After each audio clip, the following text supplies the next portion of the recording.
അപ്പൊ കൂട്ടുകാരെ, ഇന്നത്തെ നമ്മളെ വീഡിയോ എന്ന് പറഞ്ഞു കഴിഞ്ഞാൽ നമുക്ക് കുറച്ച് കൊഴുവ, ഞങ്ങളുടെ നാട്ടിൽ ഇതിനെ പറയുന്നത് നെത്തോലി എന്നാണ്. ഈ സംഭവം കിട്ടിയിട്ടുണ്ട്. ഇതുകൊണ്ട് നമുക്ക് ഒരു പീര തയ്യാറാക്കിയാലോ. എന്റേതായിട്ടുള്ള സ്റ്റൈലിൽ ഞാനൊരു പീര തയ്യാറാക്കാൻ പോവാണ് കൂട്ടുകാരെ. നിങ്ങൾ കണ്ടു നോക്ക്, കണ്ടൊക്കെ ഇഷ്ടപ്പെടുവാണെങ്കിൽ മാത്രം നിങ്ങളൊന്ന് ചെയ്തു നോക്കണം. ഒന്ന് ലൈക്ക് അടിക്കാൻ മറക്കല്ലേ, ഫോളോ ചെയ്യാൻ മറക്കല്ലേ കൂട്ടുകാരെ. അപ്പൊ നേരെ വീഡിയോയിലേക്ക് പോയാലോ. അപ്പൊ ആദ്യം നമ്മൾ എടുത്തേക്കെന്ന് പറഞ്ഞാൽ 2 കുടമ്പുളി എടുത്തിട്ടുണ്ട്. നമുക്ക് ഇത് ചെറിയ പീസുകളാക്കി എടുക്കാം. ഇനി ഇതിനകത്തോട്ട് നമുക്ക് ചൂടുവെള്ളമാണ് നമ്മൾ ഒഴിച്ചു കൊടുക്കുന്നത്. ഇനി നമുക്ക് ഇതിനകത്തോട്ട് 1 ടീസ്പൂൺ ഉപ്പും കൂടി ഇട്ട് കൊടുക്കാം. ഒന്ന് മിക്സ് ചെയ്ത് കൊടുക്കാം. ഏകദേശം നമുക്ക് ഇതൊരു അരമണിക്കൂറെങ്കിലും ഇതിനകത്ത് ഇരിക്കണം. എല്ലാം ഈ വെള്ളത്തിനകത്തോട്ട് നമുക്ക് ഇറങ്ങി വരും. ഇനി നമുക്ക് വേണ്ടെന്ന് പറഞ്ഞാൽ ചുമന്നുള്ളിയാണ്.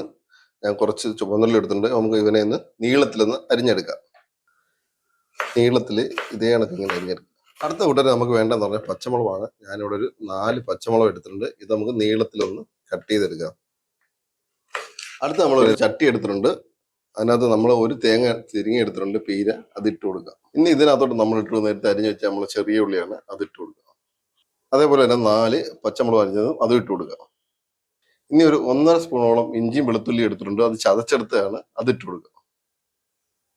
ഇനി നമുക്ക് അടുത്തിടുന്ന പറഞ്ഞാൽ കരിവേപ്പിലാണ്. കുറച്ച് കരിവേപ്പില ഇട്ട് കൊടുക്കുക. ഇനി അടുത്ത് നമ്മൾ ചേർക്കുന്നത് പറയാൻ നേരത്തെ നമ്മൾ വെച്ചിരുന്ന, നമ്മൾ വെള്ളം ഒഴിച്ച് നേരത്തെ ഇട്ടിരുന്ന നമ്മുടെ കുടംപുളി, അതോടെ തന്നെ നമുക്ക് ഇട്ട് കൊടുക്കുക. ഇനി നമുക്ക് ഇടുന്ന പറയാം ഒരു ടീസ്പൂണോളം മഞ്ഞപ്പൊടിയാണ്, അത് ഇട്ട് കൊടുക്കുക. ഇനി നമുക്ക് ഒരു 2 സ്പൂണോളം വെളിച്ചെണ്ണ ഒഴിച്ചു കൊടുക്കുക. ഇനി എല്ലാം നമുക്ക് കൈ കൊണ്ട് ചെയ്യേണ്ടതെന്ന് പറഞ്ഞാൽ നമ്മൾ കൈ കൊണ്ട് അങ്ങ് ഞെവിടി തേങ്ങ ഇതെല്ലാം കൂടെ അങ്ങ് ഉടക്കുക. ഇപ്പൊ നമ്മളെല്ലാം ഒന്ന് ഉടച്ചെടുത്തിട്ടുണ്ട്. ഇനി ഇതിനകത്തോട്ട് നമുക്ക് നമ്മളെ മീൻ അഥവാ കൊഴുവ ഇട്ട് കൊടുക്കുക.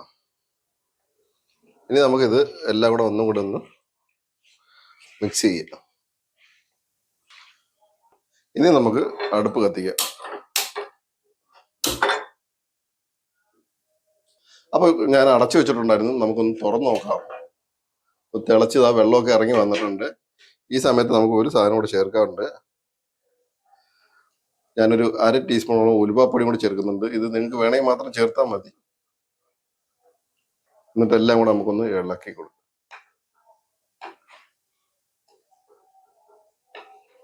തിളച്ച് കഴിഞ്ഞ പിന്നെ നമ്മൾ ഇത് അടച്ചു വെക്കേണ്ട കാര്യമില്ല. നമുക്ക് തുറന്നു വെച്ച് നമുക്ക് ഈ വെള്ളമൊക്കെ ഒന്ന് വറ്റിച്ചെടുക്കണം. അപ്പൊ അതോടൊപ്പം തന്നെ നമ്മൾ തീ അങ്ങ് മീഡിയം ഫ്ലെയിമിലോട്ട് മാറ്റണം കേട്ടോ കൂട്ടുകാരെ, ഇല്ലെങ്കിൽ പെട്ടെന്ന് കരിഞ്ഞു പോകും. മീഡിയം ഫ്ലെയിമിലോട്ട് മാറ്റിയിട്ട് നമുക്ക് ഈ വെള്ളം ഒന്ന് ചെറുതായിട്ടൊന്ന് വറ്റിച്ചെടുക്കാം. അപ്പൊ ഇവിടെ നമ്മുടെ മീൻ പീര ഇവിടെ റെഡിയായി വന്നിട്ടുണ്ട്. ഇതിനകത്ത് കുറച്ച് വെള്ളം ഞാൻ ഇതിനകത്ത് ബാലൻസ് നിർത്തുന്നുണ്ട്. വേണമെങ്കിൽ നിങ്ങൾക്ക് ഫുള്ളും വറ്റിച്ചെടുക്കാവുന്നതാണ്. ഞാൻ കുറച്ച് വെള്ളത്തോടെ തന്നെ, അത്ര വെള്ളമല്ല, ജസ്റ്റ് ഒന്ന് ഒരു മയം പോലത്തെ കുറച്ച് വെള്ളം മാത്രമേ ഉള്ളൂ. അപ്പൊ ഇത്രയേ ഉള്ളൂ നമ്മുടെ വീഡിയോ. നിങ്ങൾക്ക് ഇഷ്ടപ്പെടുന്നു വിചാരിക്കുന്നു. ഇതുപോലെ നമ്മളൊരു